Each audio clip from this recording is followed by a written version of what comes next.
तो पिछले लेक्चर में हम लोग स्टार्ट किए थे मूविंग चार्जेस के बारे में कि यदि चार्ज मूव करेगा मैग्नेटिक फील्ड गिवन तो कितना फोर्स एक्सपीरियंस करेगा। स्टार्टिंग से पिछले लेक्चर के बिफोर यानी 8 लेक्चर से बिफोर हमने क्या देखा, कैसे मैग्नेटिक फील्ड फाइंड आउट करेंगे, how to find out magnetic field. Chapter 8 में पार्ट 8 में हम लोग क्या देखे कि मैग्नेटिक फील्ड इज गिवन और चार्ज यदि कोई मोशन कर रहा है, चार्ज जब रेस्ट रहेगा तो कोई फोर्स एक्सपीरियंस नहीं करेगा। व्हेन चार्ज इज मूविंग तो कितना फोर्स मैग्नेटिक फोर्स एक्सपीरियंस करेगा, इसका हम लोग फॉर्मूला लेक्चर नंबर 8 में क्या देखे थे, F equal to Q V cross B. F equal to Q V cross B, right. हम लोग क्या देखा था यहाँ पर, राइट, फोर्स निकालने के लिए क्या किए थे, अंगूठे को अपना रखे थे चार्ज के डायरेक्शन के मोशन में और इसको मैग्नेटिक फील्ड के डायरेक्शन में, और पाम ये पोर्शन जिधर मूव करेगा वो फोर्स का डायरेक्शन देगा। वो क्या देगा, फोर्स का। बुक्स में एनसीईआरटी में लेफ्ट हैंड फ्लेमिंग रूल भी यूज किया हुआ है, लेकिन हम लोग कॉमन यूज लेकर चलेंगे, ठीक, कंफ्यूजन नहीं रहा है। मैग्नेटिक फील्ड फाइंड आउट करने में भी राइट हैंड का यूज किए थे हम लोग, करंट के डायरेक्शन में अंगूठे को रखे थे और उसके बाद जिस डायरेक्शन में आपका वायर का लेंथ दिया था उसको अपने चारों उंगलियों को पालम को रखते थे और जिधर मूव करता वो बी का डायरेक्शन देता था। सेम यहाँ पे जो करंट के डायरेक्शन है उस डायरेक्शन में अंगूठा को रखे वेलोसिटी के डायरेक्शन में, और बी इज गिवन यहाँ पर बी इज गिवन। बी को के किस डायरेक्शन में रखेंगे, ये चारों पालम जिस डायरेक्शन में उस डायरेक्शन में रखेंगे और जिधर ये मोशन करेगा वो क्या देगा, फोर्स का डायरेक्शन। जैसे मान लो ये जैसे कोई ऑब्जेक्ट है, चार्ज अपवर्ड डायरेक्शन में मोशन कर रहा है, ठीक, मैग्नेटिक फील्ड इनसाइड है, तो कहने का मतलब क्या हो गया, मैग्नेटिक फील्ड इनसाइड ये हो गया, ये चार्ज का क्यू का डायरेक्शन हो गया, ये पोर्शन किधर मूव कर रहा है, ये क्या देगा, फोर्स का डायरेक्शन। ये सारा चीज लेक्चर 8 में हम लोग देख चुके थे, how to find out the direction of force, what is the magnitude of the force, right. अब सबसे इम्पोर्टेंट पॉइंट यहाँ पर क्या है कि जब कोई भी चार्ज मोशन कर रहा है आपका, जैसे मान लीजिए फॉर एग्जांपल बी दिया हुआ है इनसाइड, ब्लैक बोर्ड के इनसाइड है और यूनिफॉर्मली डिस्ट्रीब्यूटेड है, ठीक है। अब कोई चार्ज जब मोशन कर रहा है तो यहाँ पर ध्यान देने की बात क्या है, V एंड B के बीच में एंगल देखना मस्ट है। V एंड B के बीच में एंगल कितना होगा वो बहुत इंपॉर्टेंट चीज है। जैसे मान लो एक केस कंसिडर करते हैं, case 1, if the velocity direction of the velocity and magnetic field both are in same direction,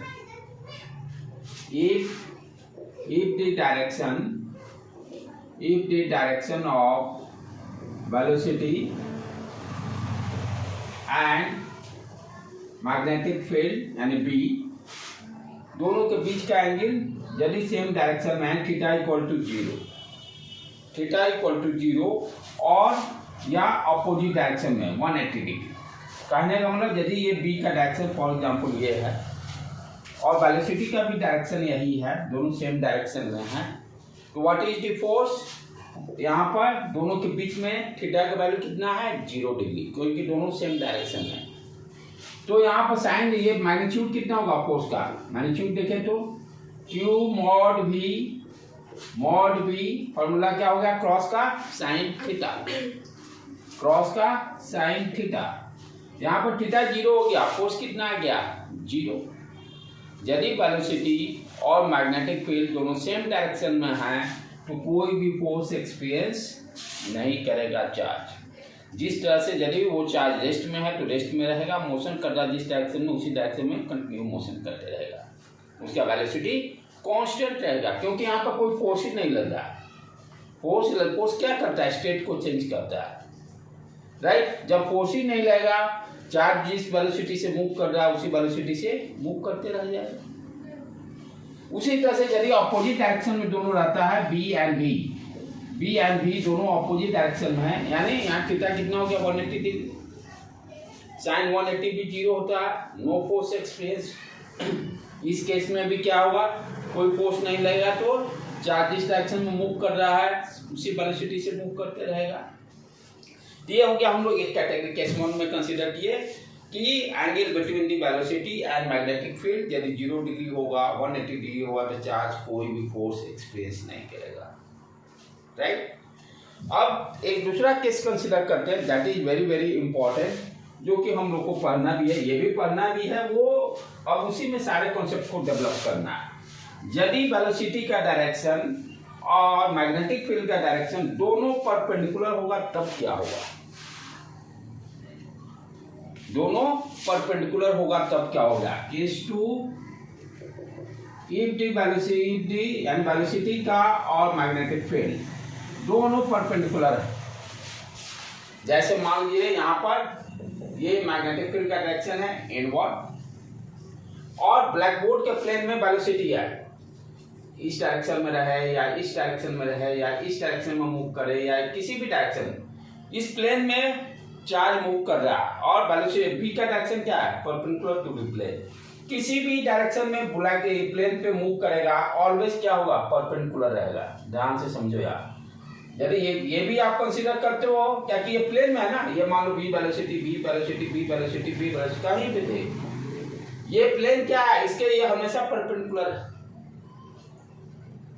charge किसी भी डायरेक्शन में मोशन कर रहा है इस ब्लैक बोर्ड के प्लेन में, और अगर मैग्नेटिक फील्ड क्या है, इनवर्ड है, यानी ब्लैक बोर्ड के प्लेन के परपेंडिकुलर, तो कहीं भी मूव करिए, देखो 90, ये 90, ये भी 90, ये भी 90, ये एंगल कहीं भी चार्ज है, यहाँ भी मूव कर रहा है, यहाँ भी 90 डिग्री। तो या इस केस में हम क्या देख रहे हैं कि चार्ज यदि किसी प्लेन में मूव कर रहा है और उस प्लेन के परपेंडिकुलर यदि हम मैग्नेटिक फील्ड रखते हैं तो ये कंडीशन सेटिस्फाई हो रहा है, B always perpendicular to the magnetic field, किसी भी डायरेक्शन में इस प्लेन में मूव करेगा हमेशा परपेंडिकुलर ही रहेगा। अब परपेंडिकुलर रहेगा तो होगा क्या, पहले तो देखिए फोर्स का वैल्यू होगा कि नहीं, बेसिक फॉर्मूला पे अपना आ जाए, mod F equal to Q B sine theta, यहाँ थीटा क्या हो गया 90 डिग्री, तो साइन 91 वैल्यू क्या आ गया क्यू बी बी, यानी यहाँ पर फोर्स एक्सपीरियंस करेगा, यहाँ पर फोर्स एक्सपीरियंस करेगा, कितना वैल्यू होगा क्यू बी बी, कहीं भी रहेगा फोर्स क्या हमेशा यही सेम, यदि वेलोसिटी कांस्टेंट रखते हैं तो, यदि वेलोसिटी और मैग्नेटिक फील्ड, मैग्नेटिक फील्ड तो इनफॉर्म है वो तो कांस्टेंट है ही, यदि वेलोसिटी इनफॉर्म रखते हैं यानी कांस्टेंट रखते हैं तो फोर्स हमेशा किसी भी डायरेक्शन में मूव करेगा, फोर्स का वैल्यू क्या होगा ऑलवेज सेम, इस प्लेन में इस डायरेक्शन में मूव करे, इस डायरेक्शन में करे, इस डायरेक्शन में करे, इस डायरेक्शन में, किसी भी डायरेक्शन में जाएगा, मैग्नीट्यूड कितना हुआ क्यू बी बी, क्योंकि यहाँ पर थीटा 90 डिग्री है। अच्छा, अब डायरेक्शन क्रॉस प्रोडक्ट है तो क्रॉस रूल, दो वेक्टर के जो है क्रॉस प्रोडक्ट का रूल वही फॉलो करेंगे। पिछले क्लास में भी बताया था मैं कि कैसे फाइंड आउट करते हैं, वेलोसिटी के डायरेक्शन में अंगूठा को रखिए और इसको स्ट्रेच कीजिए मैग्नेटिक फील्ड के डायरेक्शन में, और ये देखिए किधर पाल्म आपका मूव कर रहा है, वो फोर्स का डायरेक्शन देगा। अब इसी में इसी केस में मान लो कोई चार्ज है, ये वेलोसिटी v है, चाहे ये वेलोसिटी v कोई भी लो एनीवन, तो यहाँ पर क्या हो रहा है, ये अंगूठा का डायरेक्शन, मैग्नेटिक फील्ड अंदर, ध्यान से समझो इसको बेटे, मैग्नेटिक फील्ड ब्लैक बोर्ड के अंदर, ये अंगूठा क्या दे रहा है, वेलोसिटी का डायरेक्शन किधर मूव कर रहा है, ऊपर की तरफ, तो इस पर ये चार्ज क्यू है तो क्या लगेगा फोर्स इस डायरेक्शन में, इसी प्लेन में, यानी यहाँ पर ए और बी ये भी परपेंडिकुलर रहेंगे, तीनों परपेंडिकुलर रहेंगे, मैग्नेटिक फील्ड भी, वेलोसिटी भी और फोर्स भी। क्या लग रहा, ये अंगूठा का डायरेक्शन, ये मैग्नेटिक फील्ड का डायरेक्शन, ऊपर फोर्स यहाँ। अब यही मान लो ये है, फिर यहाँ पे आ गया पार्टिकल, ध्यान से देखो यहाँ भी लगेगा क्या है, ये वेलोसिटी मान लेते हैं, ये पार्टिकल है, ये वेलोसिटी ये अंदर, हमेशा क्या देख रहे हैं फोर्स। अच्छा, ये चीज ध्यान देने की बात है, तो ये जैसे चार्ज पार्टिकल, ये फोर्स क्या करेगा, ये फोर्स इसको अंदर की तरफ खींच रहा है, फोर्स क्या कर रहा है अंदर की, यदि पार्टिकल मान लो यहाँ पहुंच रहा है फॉर एग्जाम्पल, ये वेलोसिटी का डायरेक्शन, राइट, फोर्स खींचा, मान लो ये पार्टिकल है, इस तरह से मूव कर रहा है, वेलोसिटी का डायरेक्शन, फोर्स इस डायरेक्शन में, पार्टिकल यहाँ भी पहुंचा, ये भी वेलोसिटी, बी हमेशा नीचे, फोर्स अंदर की तरफ, पार्टिकल यहाँ पहुंचा, फोर्स अंदर की तरफ, पार्टिकल यहाँ पहुंचा, यानी चार्ज, चार्ज यहाँ पर पार्टिकल का मतलब चार्ज, ये वेलोसिटी का डायरेक्शन, फोर्स इनवर्ड, ये वेलोसिटी का डायरेक्शन, फोर्स इनवर्ड। हम क्या देख रहे हैं कि कहीं पार्टिकल किसी भी डायरेक्शन मूव करे तो इनवर्ड डायरेक्शन में है, इनवर्ड डायरेक्शन में है। बेटे यहाँ पर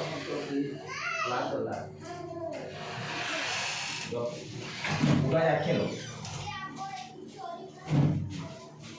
what you are looking here कि फोर्स क्या देख रहे हैं हमेशा टुवर्ड्स इनवर्ड डायरेक्शन में। और क्या हो रहा, जैसे ये चार पार्टिकल यहाँ इसको खींचा, ऐसे ये सीधा जाता, लेकिन क्या कर रहा, फोर्स इसको अंदर की तरफ खींच रहा, फिर यहाँ पहुंचा, फिर वेलोसिटी का ये डायरेक्शन, फिर अंदर की तरफ खींच रहा। तो जी ये बिहेवियर हम किस में देखते थे, सर्कुलर मोशन में, कि यदि कोई चार्ज, यार वेलोसिटी कांस्टेंट रख रहा है, velocity is not variable, velocity is constant, और फोर्स किस डायरेक्शन में लग रहा है, हमेशा इनवर्ड डायरेक्शन में। हम सर्कुलर मोशन में क्या पढ़ते थे, यदि वेलोसिटी कांस्टेंट रहता है, कोई भी ऑब्जेक्ट यदि वेलोसिटी कांस्टेंट रहता है तो वो सेंट्रीपिटल फोर्स फील करता है हमेशा towards the centre, towards the centre, always feel the centripetal force. Circular motion में पढ़ोगे वेलोसिटी किसी, वेलोसिटी भी यहाँ पर भी क्या है, चेंज हो रहा, सॉरी मैग्नीट्यूड कांस्टेंट है, डायरेक्शन चेंज हो रहा, डायरेक्शन चेंज होने के कारण एक्सेलरेशन प्रोड्यूस हुआ, जिसका वैल्यू हम लोग v²/r जानते हैं। And what is centripetal force, F = mv²/r, mv²/r। इसी तरह का फोर्स कुछ ये फील कर रहा है, चार्ज भी क्या देख रहे हैं कि सर्कुलर मोशन ये भी कर रहा है, ये भी सर्कुलर मोशन कर रहा है। फोर्स ए बी पॉइंट पे towards the centre, force towards the centre A B point पर, और भी always perpendicular to B, B is always perpendicular to B है।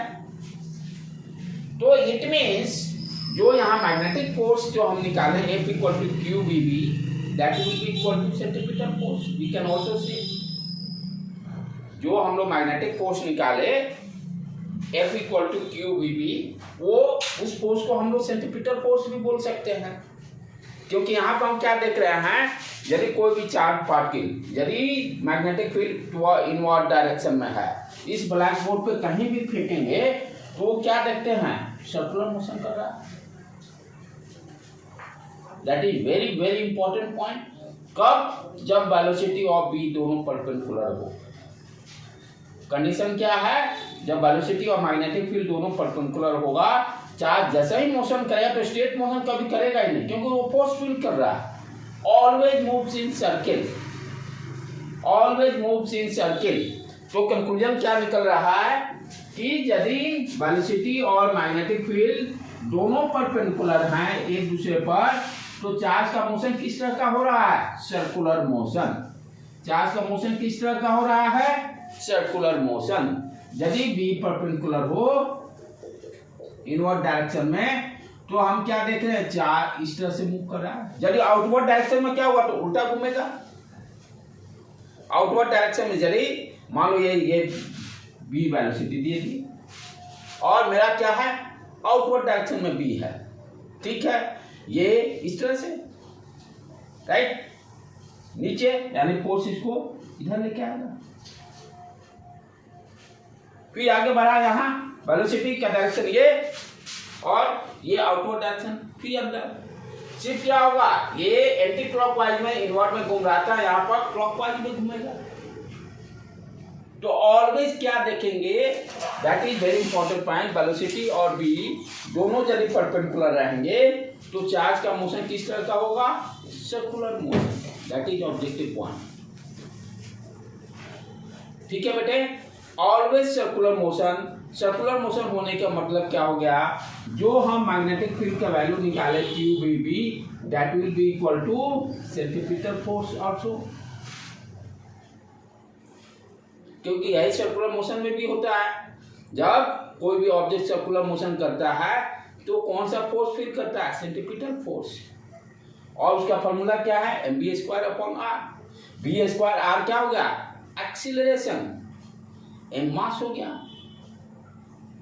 यानी यहां से अब क्या कंक्लूजन निकालना, यानी QBB को हम बोल सकते हैं that will be equal to mv² upon R. तो कोई भी ऑब्जेक्ट यदि मैग्नेटिक फील्ड इनवर्ड हो या आउटवर्ड डायरेक्शन में आप v वेलोसिटी से फेंक रहे हो, तो we can find out the radius of the circle. इस फॉर्मूला को यूज करके हम लोग निकाल सकते हैं कितना रेडियस, जिस सर्किल में वो चार्ज मूव करेगा उसका रेडियस का वैल्यू क्या होगा, what is its value, QBB equal to mv² upon R. यहां से v उड़ाओ बेटे, r का वैल्यू कितना आ गया, mv अपॉन QB, यही आ गया फॉर्मूला। यदि वेलोसिटी और b दोनों परपेंडिकुलर होगा तो चार्ज का मोशन किस तरह का होगा, सर्कुलर मोशन होगा, और जिस सर्किल में चार्ज घूमेगा उसका रेडियस कितना होगा, mv अपॉन QB। फॉर्मूला याद नहीं करना, दिमाग ये कॉन्सेप्ट क्लियर रहना जरूरी है कि जो मैग्नेटिक फील्ड है that will be equal to centripetal force. दोनों को इक्वेट करके आपका रेडियस निकाल लेंगे। अब यहाँ इस फॉर्मूला से ध्यान से देखो, मास तो कांस्टेंट ऑब्जेक्ट का, चार्ज जो है कांस्टेंट रहेगा, चार्ज Q भी कांस्टेंट रहेगा, B भी कांस्टेंट रहेगा। वेलोसिटी एक जो है उसके वैल्यू को बढ़ा सकते हैं, घटा सकते हैं। मान लो आप वेलोसिटी जितना तेज फेंकोगे रेडियस उतना ही बड़ा, क्योंकि R is directly proportional to V। तेजी से फेंकोगे बहुत बड़ा गोला बनाएगा, धीरे से फेंकोगे कम गोला बनाएगा, कम रेडियस होगा। तो ये सारे दिमाग हैं को खोल कर रखना है ऑब्जेक्टिव के लिए कि रेडियस ऑफ दी सर्किल क्या होगा, वेलोसिटी के डायरेक्टली प्रोपोर्शनल है। वेलोसिटी का जितना ही वैल्यू ज्यादा बढ़ाएंगे रेडियस का वैल्यू बढ़ेगा, कम रहेगा तो रेडियस का वैल्यू कम होगा। This formula is very very important for objective point of view और प्रॉब्लम सॉल्व करने के लिए, कि कोई भी चार्ज पार्टिकल यदि वेलोसिटी और मैग्नेटिक फील्ड दोनों परपेंडिकुलर रहते हैं तो क्या करेगा, सर्कुलर मोशन करेगा। कॉन्सेप्ट क्या आ रहा है, जो मैग्नेटिक फोर्स है F sin थीटा क्या हो गया है 90 डिग्री, तो QB sin theta, theta equal to π/2 put कर दीजिए। फोर्स मैग्नेटिक फोर्स कितना आ गया FM QBB, और ये फोर्स किसके इक्विवेलेंट है, सेंट्रीपिटल फोर्स के बराबर है, उससे हम रेडियस फाइंड आउट कर लेंगे। कंक्लूजन क्या आया कि वेलोसिटी के वैल्यू यदि ज्यादा रखते हैं तो रेडियस भी ज्यादा होगा, कम रखेंगे तो रेडियस कम होगा, डायरेक्टली प्रोपोर्शनल रिलेशन। अच्छा, ये तो हो गया भाई, रेडियस निकल गया। टाइम कितना लगेगा एक चक्कर काटने में, एक चक्कर काटने में टाइम, वेलोसिटी अपॉन टाइम, ये टाइम जैसे है ना, velocity equal to distance upon time हम जानते हैं। What is the time, distance upon velocity. Velocity मुझे दिया हुआ है, टाइम मुझे कैलकुलेट करना होगा, what is the value of time. इस केस के लिए ध्यान से देखो, टाइम कितना हो गया, एक चक्कर काटने का मतलब टाइम पीरियड। एक कोई भी पीरियोडिक मोशन में हम क्या देखते हैं, एक सर्किल कंप्लीट होता है उसको जो टाइम लगता है उसको क्या बोलते हैं, वन टाइम पीरियड। जैसे सेकंड सुई जो है एक चक्कर घूमेगा, एक सेकंड टाइम पीरियड हो गया। तो उसी तरह से यहाँ टाइम पीरियड कितना हो जाएगा, what is the time period. तो ये जो सर्कमफ्रेंस होगा वही डिस्टेंस हो गया, सर्कमफ्रेंस जो हो गया वही डिस्टेंस हो गया। टाइम इक्वल टू क्या लिखेंगे यहाँ पर, velocity distance upon time, distance upon velocity, right बेटे। डिस्टेंस कितना होगा, जो सर्किल का सर्कमफ्रेंस होगा, और तो मान लेते हैं रेडियस r है तो इसको हम लिख सकते हैं ना 2πr अपॉन v। यहां से हम इस फॉर्मूला से अब v कैलकुलेट कर सकते हैं। क्या हो जाएगा v, देख ले, v equal to we can write QBr upon m,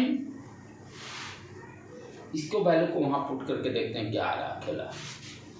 2πr QBr ऊपर चला गया मास, r उड़ गया, क्या वैल्यू आया बेटे 2πm/Q।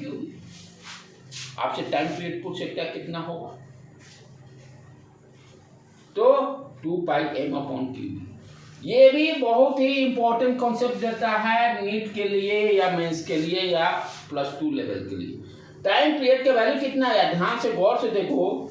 2πm ऊपर न्यूमरेटर कांस्टेंट, डिनोमिनेटर भी देखो तो कांस्टेंट, यानी टाइम पीरियड तो किसी पैरामीटर कांस्टेंट है। आप धीरे से वेलोसिटी से फेंको या ज्यादा से फेंको, टाइम पीरियड तो सेम आ रहा है। क्या है फॉर्मूला 2πm/Qb। तो आप जोर से वेलोसिटी, धीरे वेलोसिटी v का वैल्यू कम हो या ज्यादा हो, टाइम पीरियड तो सेम ही लग रहा है। तो हो क्या रहा, ज्यादा वेलोसिटी से फेंकेंगे, सर्कमफ्रेंस का वैल्यू रेडियस ज्यादा होगा, ज्यादा डिस्टेंस ट्रेवल करेगा, वेलोसिटी तो और वेलोसिटी भी ज्यादा है, दोनों का रेशियो क्या हो जाएगा सेम। कम वेलोसिटी से फेंकेंगे, सर्कमफ्रेंस कम होगा, डिस्टेंस कम होगा, वेलोसिटी भी कम है, तो डेफिनेटली टाइम पीरियड क्या हो गया कांस्टेंट रहेगा। तो जैसे ये लॉजिक दिमाग सोचना जरूरी है भाई, कांस्टेंट क्यों आ रहा है, वेलोसिटी आप बढ़ाए तो रेडियस भी तो बढ़ गया, रेडियस बढ़ने से डिस्टेंस बढ़ गया, तो दोनों क्वांटिटी तो बढ़ा ही हुआ है, कट के बात बराबर। कम वेलोसिटी रखेंगे, डिस्टेंस कम होगा, डिस्टेंस भी कम, डिनोमिनेटर भी कम, तो time period is always constant. This concept is very very important. क्यों कांस्टेंट है ये समझना भी जरूरी है। ऑब्जेक्टिव में दे देगा वेलोसिटी ज्यादा है, टाइम पीरियड निकालिए, कांस्टेंट होगा, वेरिएबल होगा, क्या होगा, and what is value, what is value, right बेटे।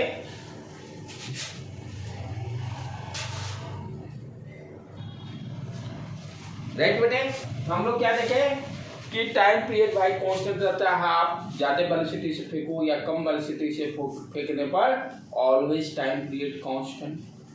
रेडियस का वैल्यू कितना आया है mv/Qb। फॉर्मूला को थोड़ा सा साइड में हम लोग सब नोट करते चले। तो रेडियस का फॉर्मूला क्या आ गया अपना, R इक्वल टू mv। याद करने की कोई जरूरत नहीं, मैं कभी याद नहीं, मैं करता हूँ सीधे QBB। कैसे याद रखता हूँ, QBB इक्वल टू mv²/r, बस इससे भी निकाल लिया मैं, क्योंकि मेरा है सेंटीमीटर फोर्स के बराबर हो जाएगा मैग्नेटिक फोर्स, QBB हो गया, दैट विल mv²। कितना याद करेंगे, यहाँ से कट करके आप निकाल लेंगे। उसी तरह से टाइम पीरियड भी याद करने की जरूरत नहीं। क्या होता है डिस्टेंस अपॉन r, तो डिस्टेंस क्या होगा 2πr/v, यहाँ से भी निकाल के डाल देंगे, काम खत्म। सेकंड, 1 सेकंड भी नहीं लगे, 1 मिनट भी नहीं लगा, क्योंकि याद कीजिएगा कहीं गुम भुला गए तो ये के और दूसरा फॉर्मूला याद कर लेंगे।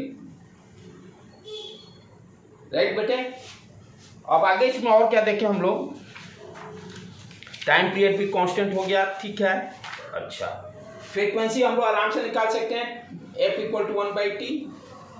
फ्रीक्वेंसी क्या हो जाएगा 1/t, ये v/2πr वैल्यू रख देंगे जो आया ये, इसको इसका रेसिप्रोकल कर देंगे, QB/2πn, QB/2πn। तो इसका जैसे वैल्यू आ गया था अपना, कितना आ गया था 2πm/QB। फ्रीक्वेंसी निकालना हो तो v/2πr, उसको वैल्यू को रेसिप्रोकल कर दिए, QB/2πm, राइट बेटे। तो अच्छा, तो ये अभी क्या क्या हम लोग देखे, यदि वेलोसिटी और मैग्नेटिक फील्ड दोनों परपेंडिकुलर रहता है तो सीधे साधे भाषा में क्या बोलेंगे, मोशन किस तरह का होगा, सर्कुलर मोशन होगा, राइट। सर्कुलर मोशन होगा तो जो मैग्नेटिक फोर्स होगा वो किसके बराबर हो जाएगा, सेंट्रीपिटल फोर्स के बराबर हो जाएगा। ये इतना कॉन्सेप्ट रखेंगे तो रेडियस, फ्रीक्वेंसी, टाइम पीरियड सारा अपना निकल जाएगा, ठीक है। और एंगुलर वेलोसिटी कितना हो जाएगा, ओमेगा = 2πf, हम लोग जानते हैं। ये भी यदि पूछता है तो आप आराम से निकाल सकते हो, ओमेगा = 2 पाई एफ का वैल्यू रख देंगे। अच्छा, अनदर पैरामीटर के टर्म में रेडियस, क्योंकि यहाँ पर मेरा मेन फोकस है रेडियस कि रेडियस का वैल्यू क्या होगा। यदि वेलोसिटी दिया रहेगा, ठीक है, और क्यू चार्ज का वैल्यू दिया हुआ है, बी का वैल्यू दिया हुआ है, तो हम लोग फाइंड कर लेंगे मास दिया हुआ। अनदर पैरामीटर में जैसे मान लो मोमेंटम के टर्म में दिया हो, काइनेटिक एनर्जी के टर्म में दिया हो, तब रेडियस का वैल्यू क्या होगा। एंड इस एक्सप्रेशन को हमको किस टर्म में ले जाना है, मोमेंटम के टर्म में समझना चाह रहे हैं या काइनेटिक एनर्जी के टर्म में, क्योंकि वेलोसिटी दिया हुआ काइनेटिक एनर्जी दे देगा, कहेगा फाइंड द रेडियस। वही नहीं, बेसिक पे चलना है। यदि इसी फार्मूला को हमको मोमेंटम के टर्म में एक्सप्रेस करना हुआ तो क्या क्या करेंगे, I = mv/qb। मोमेंटम होता क्या, m × v। We can write, इसको हम लिख सकते हैं ना p/qb, कोई दिक्कत। मोमेंटम के टर्म में दिया रहेगा तो ये हो जाएगा। बेसिक फॉर्मूला तो वही है, उसी को खाली मॉडिफाई कर रहा है। अब मान लो काइनेटिक एनर्जी के टर्म में यदि हमको एक्सप्रेस करना है तो काइनेटिक एनर्जी का फॉर्मूला देखना पड़ेगा क्या है। अच्छा, तो यहाँ पे mv² से तो काम नहीं चलेगा क्योंकि वेलोसिटी दे दिया, काइनेटिक एनर्जी दिया हुआ, ठीक है। हाँ, इसमें एक और काम कर सकते हैं कि इस टर्म को, जैसे p, हम काइनेटिक एनर्जी क्या जानते हैं, 12 mv² होता है,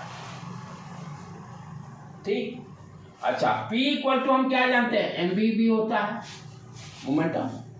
यहाँ से वेलोसिटी को हटाकर यदि मोमेंटम के टर्म में एक्सप्रेस करना होगा तो what you can write, p/m, p/m लिख सकते हैं, कोई दिक्कत नहीं। चलो इस वैल्यू को यहाँ रखो तो बेटे 1/2m, ये क्या हो जाएगा, p²/m², एक m उड़ गया। तो यहाँ मोमेंटम कितना आ गया, p² = 2m into kinetic energy, right. तो what is it, p √2m into kinetic energy. इस वैल्यू को यहाँ रख दे, काइनेटिक एनर्जी के टर्म में भी निकल गया, क्या वैल्यू आ गया, √2m kinetic energy divided by qb। अब देखो इसी रेडियस को निकालने के लिए कैसे कैसे चाल बदल रहा है। मोमेंटम दे दिया, कहेगा फाइंड द रेडियस, b दिया हुआ, q दिया हुआ। आप तो फॉर्मूला याद किया, r = mv/qb, तो अपना फिजिक्स है, दिमाग लगाना पड़ेगा क्या करना है, p/qb यूज कर लेंगे, रटने की कोई नहीं, mv = p होता है। अब मान लीजिए फॉर एग्जाम्पल काइनेटिक एनर्जी दे दिया, अब क्या करेंगे भाई, तो काइनेटिक एनर्जी दिया, हम जानते हैं 12 mv² होता है। वेलोसिटी को मोमेंटम के टर्म में एक्सप्रेस कर दिए, राइट, क्योंकि यहाँ पर p है, तो p के जगह पर √2m इंटू काइनेटिक एनर्जी भी लिख सकते हैं। अच्छा, ठीक है, एक रास्ता हो गया। दूसरा रास्ता, अब मान लो रेडियस ही निकालना है, आपको पोटेंशियल डिफरेंस दे दिया,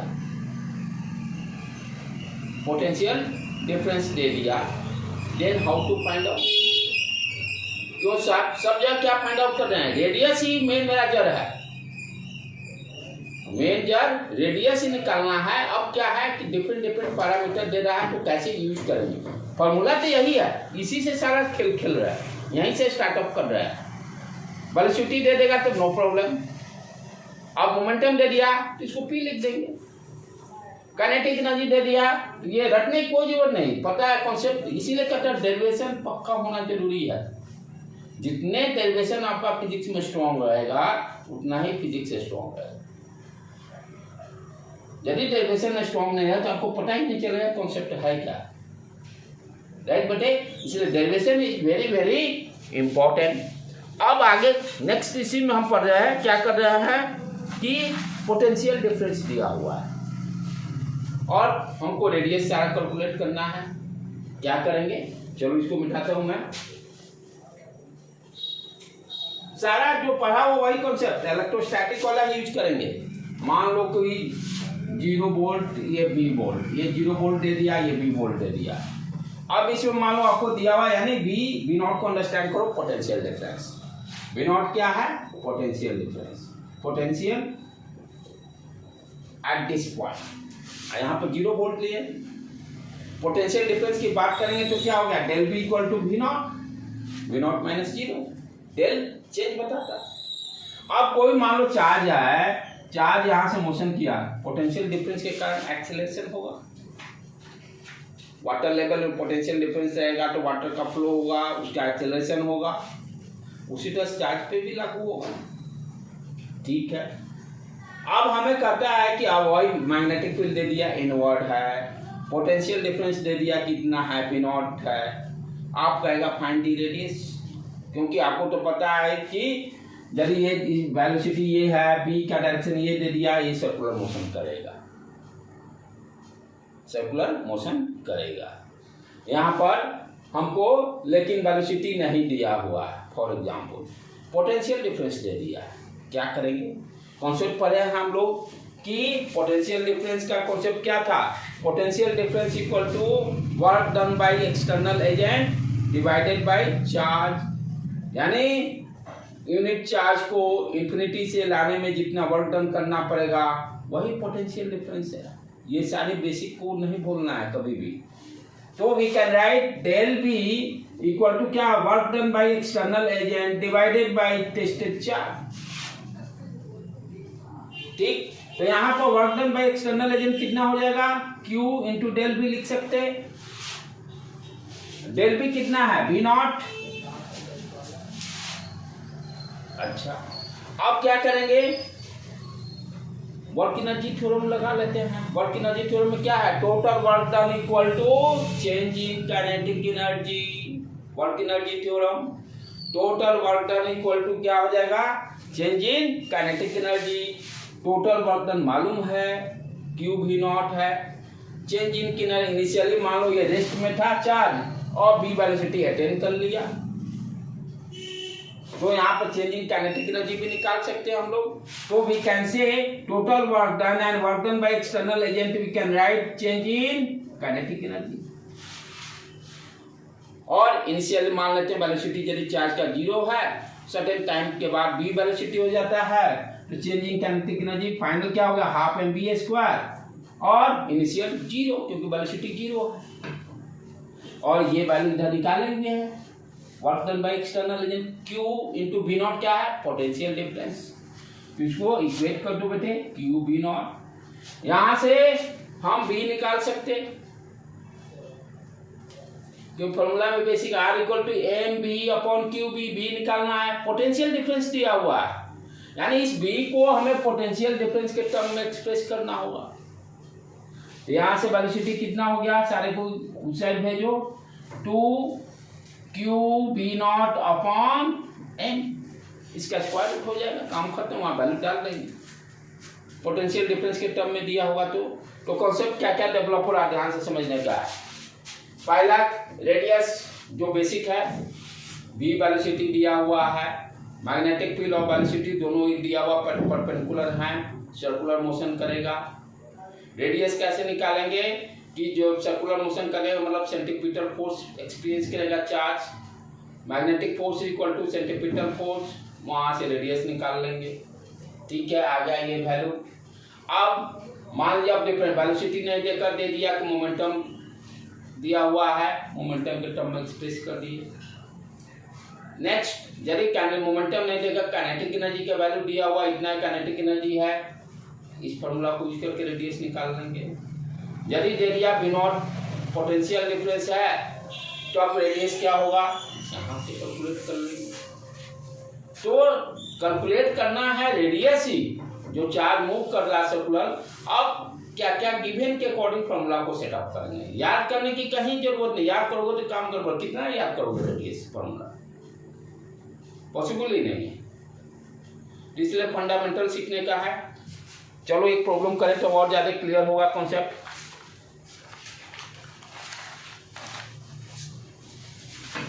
ठीक है बेटे, इसको किनारे कर लें। फॉर्मूला मैं भी नहीं याद करता हूँ, आप लोग कोशिश मत करो, कितना याद करोगे।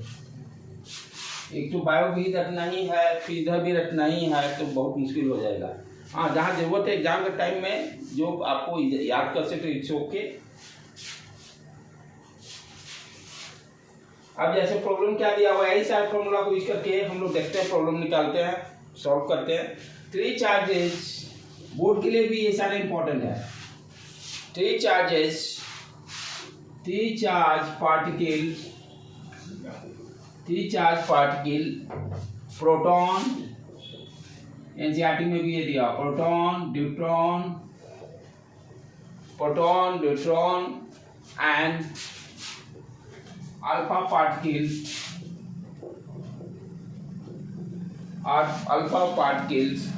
with same kinetic energy,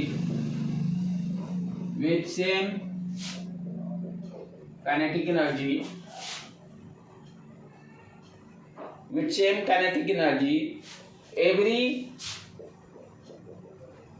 moves perpendicular to a magnetic field, perpendicular to the magnetic field। यहाँ से इंफॉर्मेशन हो गया कि वेलोसिटी और मैग्नेटिक फील्ड दोनों परपेंडिकुलर हैं। फाइंड द रेशियो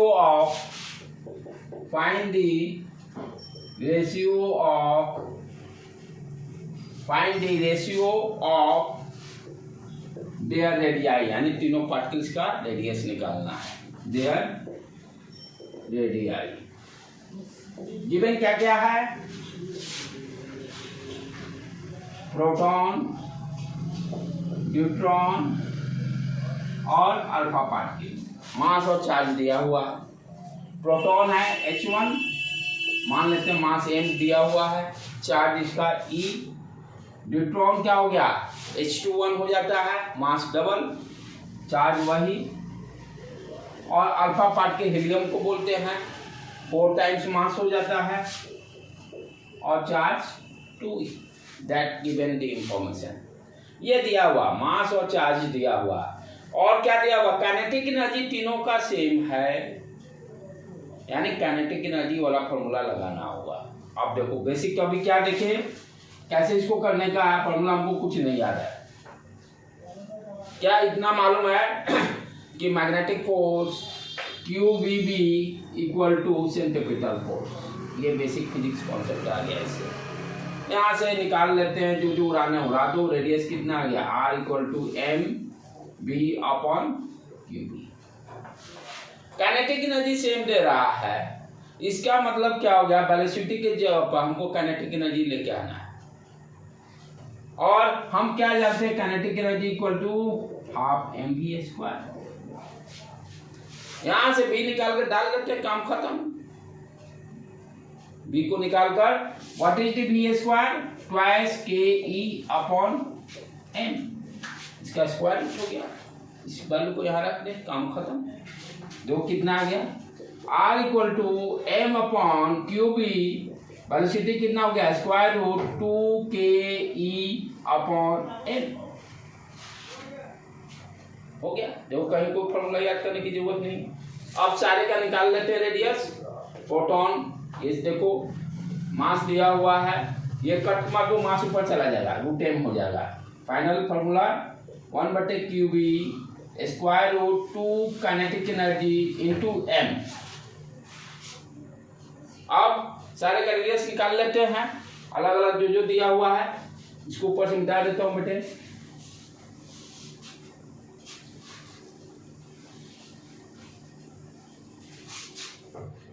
अब चलो, radius of the proton RP 1/QB, ये तो constant, square root kinetic energy same 2K लिख दिए, मास m। अच्छा, चार्ज ये बाहर है, यहाँ E कर दो, हो गया। ऊपर नहीं आया है कहीं चार्ज, देख लेना एक बार। नहीं आया, QB BR, B equal to square root of, उसमें नहीं है, ठीक है। अब उसी तरह से रेडियस ऑफ न्यूट्रॉन RD क्या करेंगे, 1/चार्ज, चार्ज कितना है, E ही है, EB लिखे। Kinetic energy same 2K, mass double, ठीक है। थर्ड पार्टिकल क्या है, alpha particle, R alpha 1/EB। अच्छा यहाँ पर चार्ज डबल हो गया ना, 2EB कर दो, स्क्वायर रूट 2K। अच्छा मास कितना हो गया 4 टाइम्स कर दी। अब रेशियो निकालना है, कॉमन टर्म को हटा दो, काम खत्म। कॉमन टर्म ये है, उड़ गया, ये उड़ गया, ये उड़ गया। और कॉमन टर्म के उड़ गया, के उड़ गया, के उड़ गया। डिवाइड करना है ना, रेशियो निकालना। मास उड़ा दो, मास उड़ा दो, मास उड़ा दो। अब ऊपर में क्या गया √2, ऊपर में RP 2, ठीक है। इधर RD 2, ये square root, sorry square root, ये 2 बाहर निकल गया, राइट। और यहाँ पर ये 4 को बाहर निकालेंगे, 2 से उड़ जाएगा √2, तो R अल्फा √2 ये आ गया। इसको और कैसे दे सकता है, 1:√2:1 भी लिख सकता है। आंसर बिट में ऐसे भी दे सकता है 1:√2:1, या इस फॉर्म में दे दे। इसी तरह के प्रॉब्लम रहेंगे। अब इसी के जगह पर जैसे काइनेटिक एनर्जी सेम दे दिया, अब मान लो आपको दे दिया वेलोसिटी क्या है कि पोटेंशियल, उसके बाद हाँ पोटेंशियल डिफरेंस सेम है, सारा इंफॉर्मेशन सेम। यहाँ काइनेटिक एनर्जी सेम की जगह पर पोटेंशियल सेम दे दिया, पोटेंशियल सेम है। यानी अब क्या करना, पोटेंशियल वाला दिमाग दौड़ाना होगा। चलो फिर देखो कैसे बिना रटे हुए फॉर्मूला मैं कैसे सॉल्व करता हूँ। अब क्या है, सेकंड क्वेश्चन यही सेम रहेगा, ये सारा दिया हुआ है इंफॉर्मेशन, प्रोटॉन है, न्यूट्रॉन है, अल्फा पार्टिकल लिख दिया कि पोटेंशियल डिफरेंस सारे का सेम है। Find the radii ratio, find the radii ratio. क्या करेंगे भाई, पोटेंशियल डिफरेंस दे दिए, चलो बेसिक से चलें। हमेशा इसीलिए देखो मैं बार बार फॉर्मूला लिखता रहूँ, कहाँ से स्टार्ट हो वहाँ से चलता। QVB magnetic force equal to centripetal force, ये उड़ गया, radius MV/QB।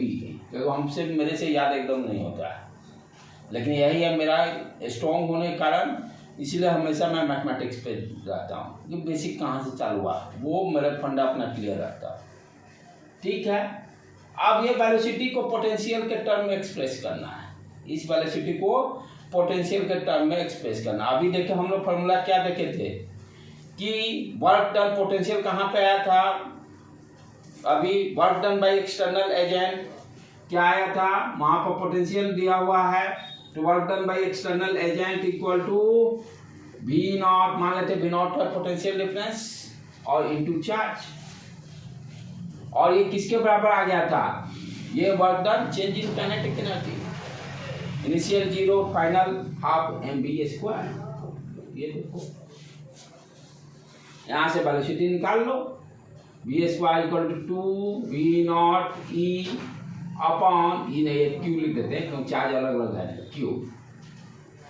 Q upon m, ये वैल्यू इसका स्क्वायर रूट हो जाएगा, भी वैल्यू रख देते हैं, काम खत्म। तो रेडियस का फॉर्मूला क्या आ गया, R equal to M/QB into square root 2V0Q upon m। अब सबका इजीली निकल जाएगा, सबका सिर्फ रखना क्या है, चार्ज मास का वैल्यू रखना है, काम खत्म। देखो कितना बिना रटे हुए आप प्रॉब्लम को सॉल्व कर रहे हो। अब क्या करेंगे, radius of proton RP, m mass m दिया हुआ है, ठीक है। एक काम करेंगे, देखो Q इससे उठ के नीचे आ जाएगा, उड़ा दे कि सेम चीज रिपीट करने, नीचे में रूट आ जाएगा, तो m ठीक है mass, b magnetic field, square root, ये तो V0 दिया हुआ है, b दिया हुआ तो b रख देंगे, चलो कोई बात नहीं, डिवाइडेड बाय, अच्छा ये मास भी ऊपर ही चला जाएगा बेटे, अच्छा चलो अब रख देते हैं ऊपर भी, ये मास भी कट के ऊपर रूट में आ जाएगा, तो फाइनली कितना आ गया 1/b square root 2V0 m upon q लिख सकते हैं, यही हो गया। तो इसे इसके अकॉर्डिंग लिख ले, क्योंकि एक ही टर्म को बार बार रिपीट करना। Radius of proton 1/b constant, square root potential same, mass of proton m upon charge E। उसी तरह से ड्यूटेरियम का RD 1/b square root 2b0, मास कितना दिया हुआ 2m चार्ज E। और लास्ट अल्फा पार्टिकल और alpha equal to 1/b square root आ जाओ 2b0 मास 4m चार्ज 2e। और कॉमन टर्म को उड़ा दो, ये कॉमन टर्म उड़ गया। उसके बाद देखो b0 को भी उड़ाओ, b0 अपॉन ई, b0 अपॉन ई, b0 अपॉन ई उड़ गया, मास भी उड़ गया, मास को उड़ा दो। अब इसको सिंप्लीफाई कर लो, ऊपर में √2 देगा शायद, √2 आ गया। नीचे में दूसरे वाला में देखें 2 बाहर निकल जाएगा 2। यहाँ पर क्या खेल हो रहा है, 2 उड़ा दे, यहाँ पे 2 √2 और क्या लिख सकते हैं 1:√2। इस तरह के बोर्ड के लिए भी इम्पोर्टेंट है। ठीक है बेटे, आज यहीं पर रखने देते हैं। कल हम लोग फिर केमिस्ट्री में IP नोमेनक्लेचर वाला करेंगे। ठीक है, इसको जाके रिवाइज कर लीजिए अच्छी तरह से।